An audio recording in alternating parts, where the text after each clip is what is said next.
c'est la méga claque des médias. Et donc, ils ont mis en place une politique, ils se sont dit, bon, on s'est pris la claque du Brexit. Hein, rappelez-vous, Nigel Farage ne devait pas gagner.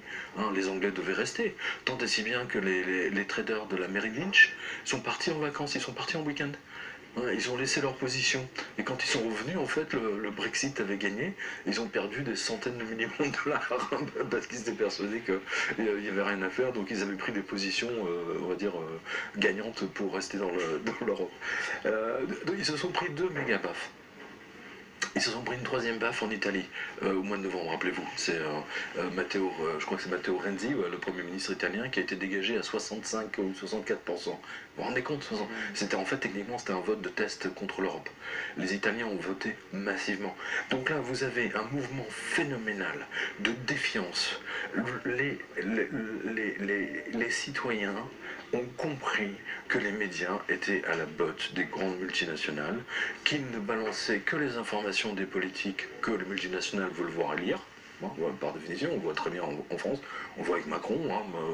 Macron, c'est l'exemple même, c'est le candidat de Goldman Sachs. J'ai été un des premiers à en parler. Mediapart a confirmé que le grand dîner, le premier grand dîner, était organisé à Londres par Goldman Sachs pour financer M. Macron. Et c'était, si mes souvenirs sont bons, c'était en juin, je crois, ou avril 2016.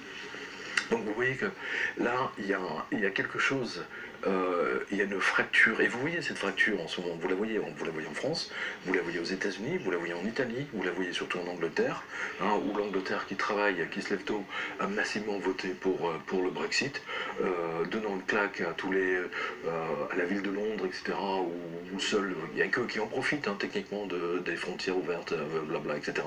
Mais tous les gens qui ont perdu leur boulot parce qu'il a été délocalisé tiens, je vous donne un exemple. En Écosse, le fabricant de hi-fi, de haut-parleurs, d'enceintes Tannoy, il y a des enceintes de grand luxe, de haute fidélité, machin.